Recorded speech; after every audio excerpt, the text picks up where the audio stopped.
Et bienvenue à tous les étudiants qui suivent le module de l'électrocinétique. Je vous propose un QCM varié en régime continu et en régime variable.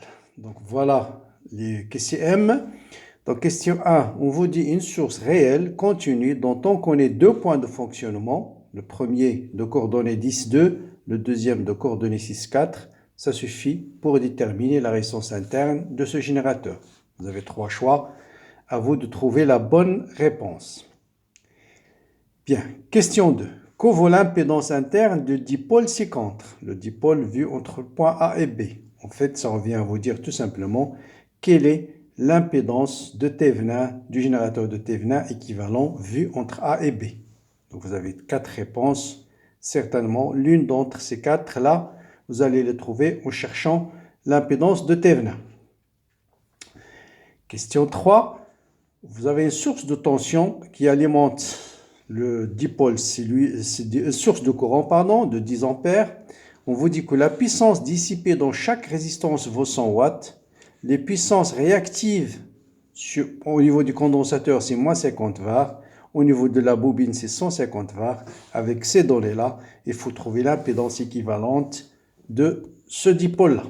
Est-ce que cette valeur-là, A, B, C, D, à vous de choisir aussi, de vous trouver plutôt la bonne réponse. C'est clair?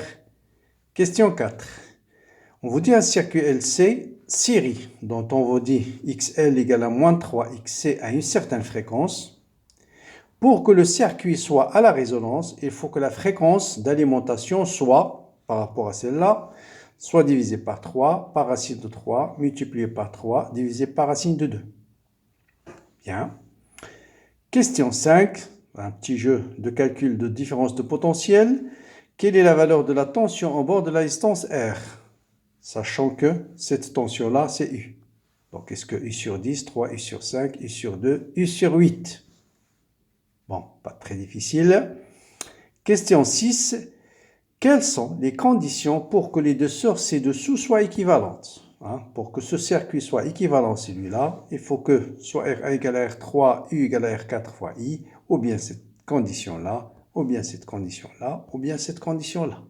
Donc il faut chercher quelle condition doit satisfaire R1, la relation entre R1, R2, R3, R4, pour que, et les tensions U, bien sûr, U égale à R4 fois I, cette tension pour que ces deux circuits soient équivalents.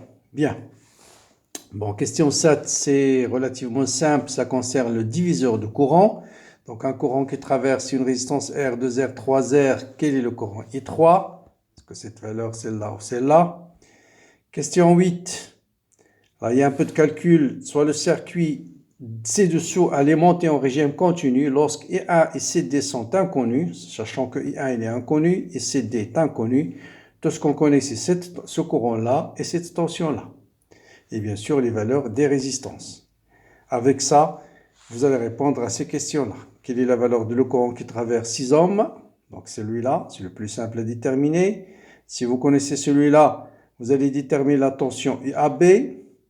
Et ensuite, connaissant IAB, il faut déterminer ICD. Ensuite, quelle est la valeur de la source I1 et donner la valeur de la puissance absorbée ou fournie par chaque source. Enfin, question 9. Vous avez ici trois éléments RLC ci-contre mis en parallèle. On peut dire que I total est, c'est-à-dire ce courant total, est-ce qu'il est toujours plus grand que le courant dans la résistance? Peut être égal au courant qui traverse la résistance, n'est jamais plus grand que IR, égal à IR, mais uniquement en régime continu. Donc voilà quelques exercices où il faut bien travailler votre cours. Je vous propose de le corriger des deux premiers. Bon, la question numéro 1, quel est le point de fonctionnement? Je vous rappelle que le point de fonctionnement, vous avez un générateur continu de résistance interne petit r qui alimente un dipôle de résistance R. Ça, c'est la tension au bord de la résistance. Ça, c'est la tension au bord du générateur. Les deux sont égales en un point et ce point, c'est ce qu'on appelle le point de fonctionnement. Donc, le point de fonctionnement est défini lorsque la tension au bord de la résistance est égale à la tension au bord du générateur. Et ce point a pour coordonnées U et I. Donc, on vous donne une source dont les coordonnées sont 10, 2 et 6, 4. quelle est la résistance interne de la source. Bon, il suffit de dire que, appliquer cette relation-là, donc vous avez U Pn égale à 10 lorsque I égale à 2, donc j'ai fait 10 égale à E moins 2I, et UPN égale à 6 lorsque I égale à 4. Donc 6 est égal à E moins 4 fois R. Vous faites l'équation 1 moins l'équation 2, 10 moins 4, ça vous donne 4, E moins E c'est égal à 0, moins 2 plus 4 c'est 2, donc petit r égale à 2, et la bonne réponse, donc c'est la réponse petit b. Voilà, question relativement simple. Bien, question 2, il faut déterminer l'impédance de Thévenin, du dipôle vu entre A et B. Or, pour chercher la résistance de Thévenin, qu'est-ce qu'on fait? On court-circuite les sources. Donc, court-circuiter une source de tension, c'est le remplacer par un fil. Et donc, vous voyez bien que cette impédance, c'est tout simplement ZC en série avec ZL en parallèle avec R. Donc, ZC, c'est moins 0,4 J.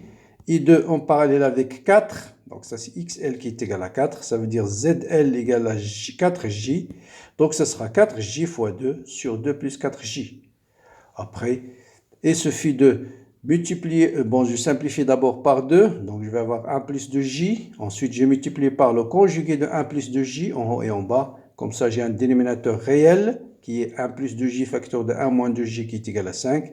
Ensuite, je isole tout ce qui est imaginaire pur, moins 0,4 plus 4 cinquièmes de J, et là vous avez moins J fois J c'est moins 1, donc plus 8 cinquièmes, et donc ça me donne 8 cinquièmes plus 2J sur 5, c'est la réponse B.